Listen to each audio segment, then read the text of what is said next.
Viewers, welcome back to the Personal Injury Law Show. Before the break, we're talking to Dr. Shane Richardson. Doctor, tell us a bit more about these reconstructions you do. One of the other ones that we showed just before the break was a four-wheel drive running over a deceased pig on the road. We were using that to illustrate where the body moves after it's been impacted. So in some cases we've had pedestrians or people that have been on the road and then they've been run over.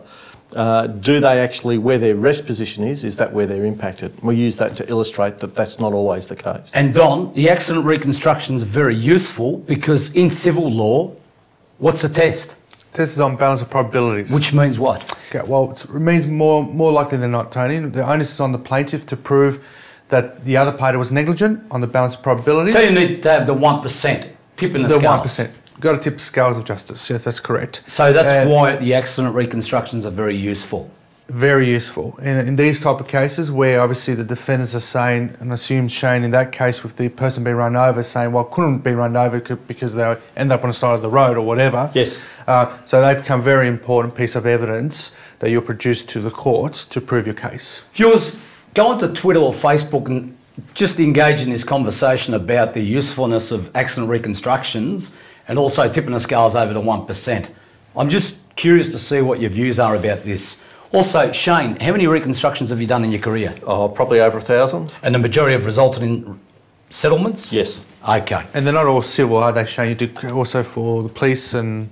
Yes. All that, and coroners and things like that as well? Yes, we've worked in a series of courts. Shane, what's this piece of equipment? That's actually what people refer to as a black box recorder. It's grey, but it's a data recorder that's in a vehicle. And where's it come from? In this one, it comes out of a Holden that's been involved in a collision, and we're able to download data off it. So this is equipment that's in vehicles that records the data of the vehicle at any one time?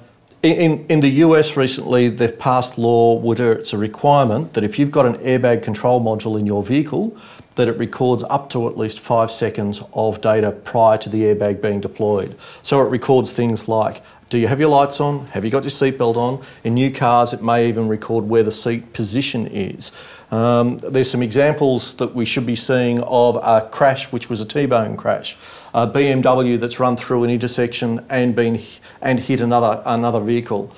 From the data recorder being able to be taken out of one of the vehicles, we're able to work out how fast the BMW is going and also how fast the other vehicle is going and reconstruct and say who's at fault. Just on that point, Don, do you think it's useful not only from a civil perspective, but do you think it's a way of preventing people from misbehaving on the roads? Yeah, look, I think so. I mean, it's a recorder. It records what the vehicle's doing, the speed that you're going, if you had your seatbelt on, if you didn't have your seatbelt on. So it is a black box, Tony. It is what you find on the planes. So it serves a dual purpose, doesn't it? Oh, I think it does. But not all vehicles have it, do they, Shane? I mean, it's a certain models and... It's certainly later model vehicles. Holdens have had it in for quite a while. Fords are getting them in. Toyotas have had them in. You'll find more and more that the police are now, where they can, they'll access this data and use it in trying to establish how fast a vehicle's going in a collision. And Doctor, what's this object I've got in my hand? Well, that's effectively the translator for this object. The two communicate to one another and then you actually plug it into a computer and you can download that information. You can either do it in the vehicle, at the actual, in a damaged vehicle, or if you need to, you can actually extract this type of box out of the vehicle and you can do it on a desktop. And where's this thing sit? Oh, this is on your desk or next to your laptop that you're using to actually extract the information. It's not in the car? That's not in the car. This is the one that's in the car.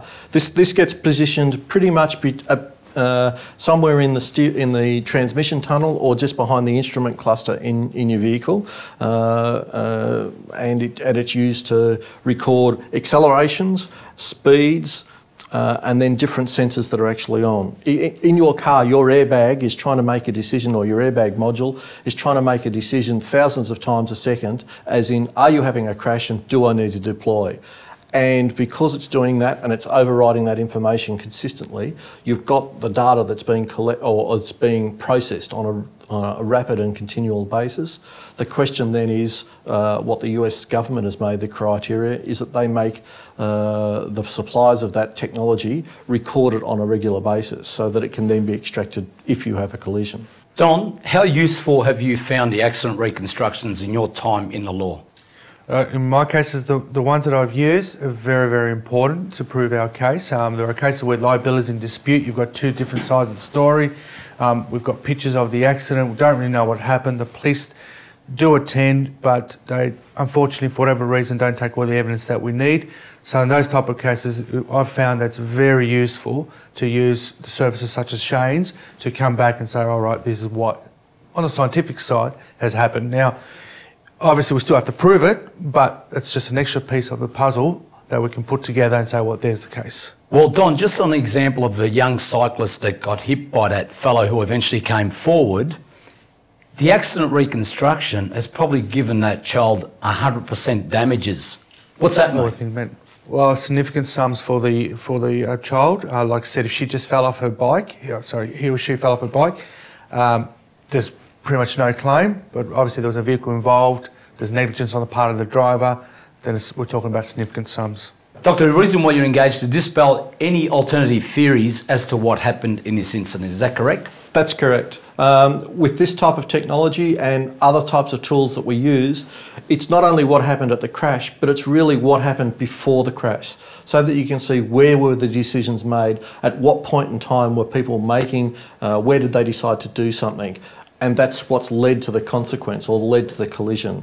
In the examples that you will have seen of the BMW and the red Toyota they're going through, which car is travelling faster? Who's run through the red light, or who's run through the stop sign? And at what point were they going at when they made that decision? So, can I ask you this? Are you aware of any examples where your reconstructions have assisted the police in prosecuting a particular person?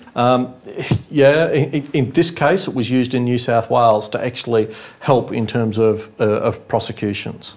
And Don, if there's a prosecution and someone's found responsible for an incident, it helps the injured party, correct? Of course it does.